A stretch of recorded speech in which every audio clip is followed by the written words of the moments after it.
It really worked. We have no kings. I mean, they went out there en masse. If you ask a lefty, 14 billion people showed up over the weekend. If you ask somebody who actually does this for a living, it's between 2 and 3 million that showed up at like over 2,000 so-called rallies. So if you break it down, it was like 900 people per rally, if that many. So what do we believe? What do we really know? Let's talk to Kay Hill. Kay is amazing. She, of course, news and commentary writer. She's writing a book. She's on Newsmax all the time, and my great friend. How you doing, Kay? Good to see you. I'm good. That was a lovely intro. Thank you, Joe. How are you doing? I'm doing okay. So what do we believe? Like I did this video yesterday or 2 days ago, and I said, boom, they did the rally, no kings. It's unbelievable. It really worked. And it's gotten 1 million views because of how sarcastic and how crazy I was being. But I mean, at the end of the day, nobody really who showed up really thinks we have a king. Nobody thinks they stopped a monarchy. Nobody thinks that, actually, many of them didn't even know what they were out there doing because many were being paid, according to reports from News Nation and other places. So, Kay, when you watch it, what are we to take away from this? We don't even know how many people actually showed up. We don't know how many people were actually paid. What was the purpose of this?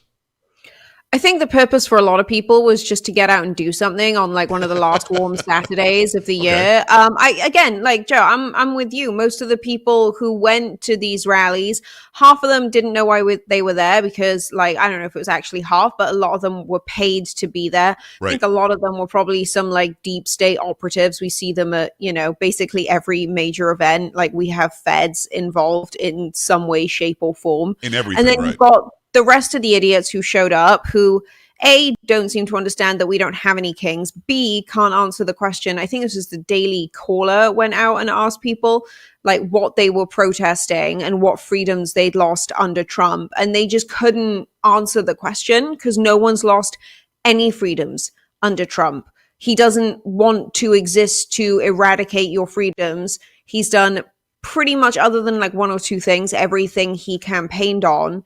And I think a lot of them don't really realize that when you look at the makeup of, Congress, or political lawmaking, I guess, in the United States right now, there's one side that has a lot of legacy, has a lot of family, has a lot of people who've kind of stuck in politics because that's what mommy and daddy did and that's what their spouses did. And we have this bizarre problem out here of like lifetime politicians. So people like Nancy Pelosi, who's 150 million years old. She's literally been in politics since the age of the dinosaurs. She got her nephew involved.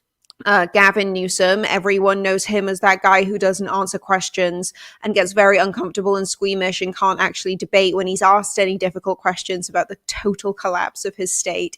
It's one of my favorite things to do is watch him go like completely cringe. He does that, yeah. He does do that, but this is what happens when you keep the same bloodline in positions of power decade after decade after decade. Eventually they get dumber and dumber and dumber because they get further and further and further from the people that they claim to represent. Right. And most of them are either old school, Bush era, pre-Bush era and Bush era GOP, or they're Democrats. So let's talk about a news story. No, I'm with you. Let's talk about what you and I both saw over the weekend. A lot of people saw this. A lot of people retweeted it, reposted it. I did not because I couldn't verify that it was true. But like a talk show host, I don't want to call him out because I think that he's taken it down now. They were showing some video in Boston from 2017, and they were acting as if MSNBC or NBC News was reporting it as having happened over the weekend. It was a massive showing of people involved in something. I don't know what it was. And again, this person said it was a protest in 2017.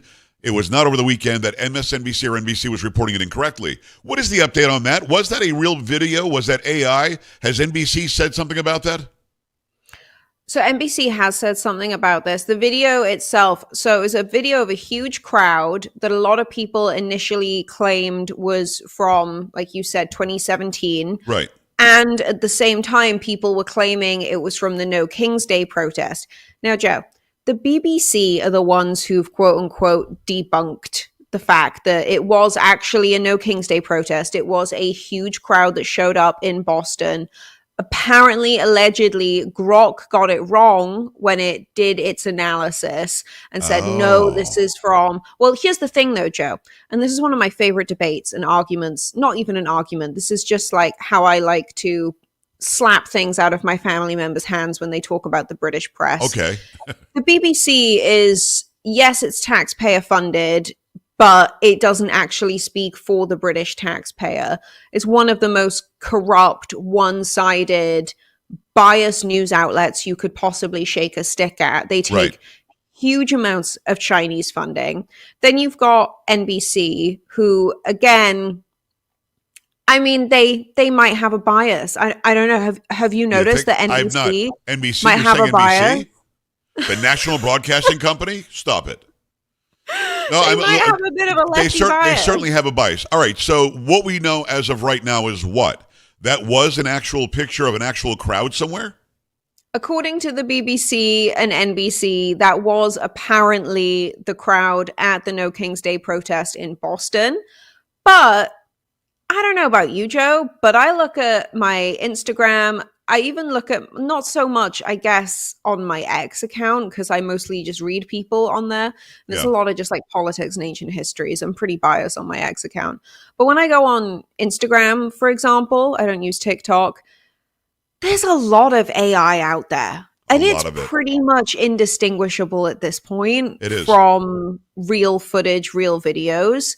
Like, I can't tell you the number of friends I have that send me videos every day, and it might be like cute animal videos. It might be some crazy political thing. And I just get this gut feeling like, no, I think that's AI. I don't think that's real. I don't think these are real stories. It's really easy to fake this. AI is incredible. I just watched my husband build a new, like, I don't know, he was in recruiting for 10 years. It's some like company that solves something in recruiting. I don't understand it. He built a full company and like a full tech platform, start to finish, absolutely up and running, something that would have taken a team of like 10 people 2 years ago and cost, you know, a couple of different series of funding, and you'd have to have like a degree in coding and all that kind of stuff. He built it on his own in a month using AI. Wow. Like, I mean, that's how powerful artificial intelligence is already. I'm really biased because I think it's great that he went and did that, because in my spare time, I've just been binging trash TV. Nice. While he's been doing that. He's a good man. But it also kind of terrifies me that it's gotten that powerful. So I don't really trust anything I see on the internet unless I know the person who's reporting on it. Yes. And when I say I know the person, like I literally know them personally. Right. No, it's not a bad. Let me pull it. Let me see if I can pull this up. I think I can. I want to show those who are watching exactly what we're talking about, because this was reported as somehow not this weekend, but it was. Here's Elizabeth Warren. Here's some other doofus. I'm sure I know his name. I can't think of it right now. Then they show the large crowd. Thousands turn out for No King's Rally in Boston. And this is on the NBC affiliate in Boston, Channel 10. I mean, it clearly is from over the weekend. I mean, that last shot was, but I'm not really sure about the overhead sort of helicopter or drone shot. That's the shot that this talk show host was using and others on social media. He was saying that was from 2017. The actual headline in this Boston NBC story is how AI turned the Boston Common No Kings protest into fake news. Social media exploded Saturday with claims that MSNBC had aired recycled footage from 2017 as video from the Boston No Kings protest, but it turned out the footage was real. I mean, so how do we distinguish? Now, I'll give you an example. This morning, and when I wake up, I usually check out whatever the top headlines are on my social media. And then through the day, I'll try to figure out what's going on, ask my wife what's going on, see if I see something at the gym on the monitor. But when I got up, I saw a piece of video that looked really real. Kay, it looked real. That this woman was a reporter, was being arrested for covering the No King's Day. And I'm watching and I'm going, man, there's no way that happened. I've got to see some context. You and I talk about context all the time. Well, in fact, we'll talk about it more in a second. But I wanted to see in context, did she throw a brick? Did she throw a rock? Did she throw a water bottle? Did she impede somebody's investigation? Did she fall down in front of an ice truck? You know, what the hell happened? Why is she being arrested? And then you look closer at it, and thank God I did. her hands are handcuffed. She's got a third hand holding the microphone for the company that she's recording. You know what I mean? So this was AI. She sounded real. She looked real. I don't think she's got 3 arms, so that's a telltale sign. But what do you do about that? If you can't decipher between what's real and what's AI, because as you said, I think you said 50%, it might be more than that, on social media is now AI generated. I haven't used it much, a little bit, but not much. Like I did a baby telling the news video once on Instagram with AI. Obviously, I'm not a baby, but something I am. But how do you distinguish? You're younger, you're more hip. You see AI developing in your youth. What do you do about it? How do you know? Honestly, Joe, AI is making me not want to use social media. There's this great story. I don't know who it came from or where it came from, but you've been to China. I've been to China. Yes. Chinese people don't watch the news because they know it's all propaganda. And I think we're kind of at a point now where, as much as I like Twitter, I think is one of those where it's pretty easy once you get into the comments. You can see Instagram to a certain extent, if your algorithms are set up right, if, Instagram and Meta don't think you're an absolute idiot who will fall for anything. You can go into the comments, like, I can't believe I'm saying this, but always read the comments. Don't read your own comments, but always read the comments. I don't, because they're all hateful. They're all horrible. They are. I never read the comments on my stuff either. But you're saying read the comments to find out if it's real. That should be like your first port of call, I think, for anyone seeing these kinds of videos online. It's so easy to get swayed by the fake news. It's so easy to just read the headlines. There's nothing more aggravating to me than people who just read headlines. I had to stop following KTLA in Los Angeles because all of their headlines were like, father gets arrested by ICE and deported, sad. And I click on it and it's just like, well, yeah, he tried to stab a cop and was addicted to crack for like 10 years. Right. He didn't show up any of his appointments. Right. Like, what? He would lose his, you can lose your citizenship. Like, there's a sort, you can actually lose your citizenship if you're not born here, for doing stuff like that. So it's like, what? So there's a lot of misleading headlines. We've had fake news for a long time, but now I think it's going to be the era of fake social media. I think ultimately, I need to get your take on this because John and I were talking about it. We watch a lot of podcasters, as you know. We're way more inclined to watch podcasters than we are to go and, watch any kind of news outlet. Right. Unshaken and Unafraid with Joe Pags is obviously right there.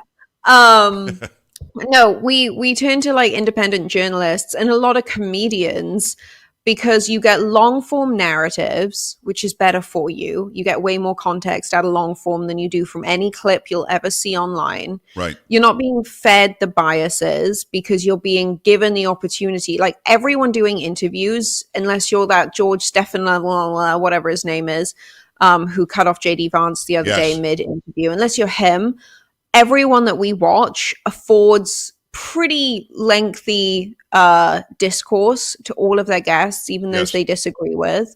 And you can see people's biases. The more they talk, you'll see their biases. So we watch a lot of people where we just don't really agree with everything that they have to say, but it's interesting to hear them and to hear their perspective because I remember after Charlie Kirk was shot, John and I sat down and, I had sort of taken a step back from news media anyway and was in this position where I was like, okay, but do I really go in and lean into it? Or do I stick with what I have and maybe lean into, writing books, which is a new thing I get to do this year.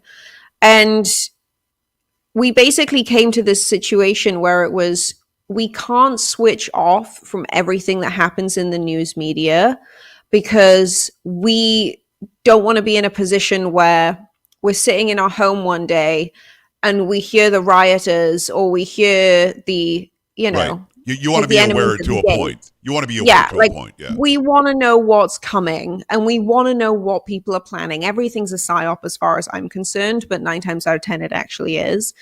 And obviously right now, both sides are kind of pushing this rhetoric that we're going to fall into some kind of civil war. It's not going to look like it's not going to look like the former Yugoslavia. It's not going to look like the things that are happening in, across places like Africa or what have you. It'll look like lefty liberals attacking ICE agents, an overrun of the police state versus like mass criminal activity, which honestly just at this point just sounds like California, right? Or Californian or Chicago. cities. Yeah. And so when all the pundits are pushing this kind of rhetoric, the first place I always like to go to is to try and see who's funding them. And if it's someone that I think would benefit from the collapse of the United States, everything they say is kind of tinted with that. Right. But if someone's taking like a handful of different like random companies, like to get their funding or whatever, like different health supplements, things like that, it's kind of easier to trust those people because they're doing it, doing news media because they love it. They're not doing it because they're being paid to perpetuate a story and they're just some scummy wannabe celebrity who doesn't realize they're a patsy for the collapse of the country. You know what I mean? No, I do. And I think that we're getting to the point where we're finding out where the funding's coming from. They're talking about possibly bringing RICO charges on whoever's funding, Act Blue or whoever's funding Antifa or BLM. They're trying to find out who's doing it. They're trying to find, and if they do, and these people are committing crimes, and Antifa certainly has committed plenty of crimes, then you can go back to the boss of the family, and you could take them down that way like Giuliani took down the mob bosses in New York. So I think that you do have to follow the money. And the reason why it's ramping up, and I mean this, is that they have nothing else. They can't win on the messaging. They can't win on politics. They can't win on policy. So they've got to win by trying to overrun cities and punch people in the face and say, hey, no kings, blah, blah. So I think that we're going to find out who it is. I'm almost out of time. Do me a favor. Give me just a quick 30 or 40 seconds on how do we know what the context is of the actual videos that we're seeing? There are millions and millions of minutes of podcasting out there every single day in this country and beyond. And people are taking little tiny clips and they're making something out of it, even if it's out of context. How do we find out the context? Stop reading all news media outlets unless they're doing long form. So like I worked for Daily Caller. They add in all context to all of their pieces because they're actually pretty high on the integrity list. Right. Whereas if you just watch clips from, say, like the BBC, one of my favorite examples, I was chatting to a friend of mine back home the other day and I was like, hey, what's your perspective on like Israel, Palestine, Hamas, that whole situation? She gives me a rundown of what most people feel back in the UK. Like, right. This is my age demographic, but she lives with people 10 years older and 10 years younger. And I told her, I was like, and she's like a pretty like lefty, liberal, hippie, one of my closest friends I grew up with. Right. And when she was done, I was like, yeah, that's how conservatives and people on the right feel in America. And she was like, what? Wow. Oh my gosh, that's insane. And I was like, well, yeah, if you actually sit down and watch all of our pundits speak at length instead of just the clips being posted by the biased news media and by the people who are clearly bought and paid for by the, the sort of folks that you just mentioned, then you get that context. Like, don't just read the headlines because you're going to get lied to. Don't just watch the clips. You're going to get manipulated. Right. And I think just like a lot of prayer, because there's a lot of stupid people out there who are not going to go and do those things. So you have to communicate to them as well. Take the time, have the difficult conversation, educate the people you love. Kay Hill, laying it down, saying it right. Keep it in context. Kay, you're the best. Go and follow her it's KaySmytheHill.com. You can go and follow her at Kay Smythe over on the social media. See her on Newsmax, and we appreciate you. Thank you, Kay. Thanks, Joe. All right, we're back after this. Stay right here.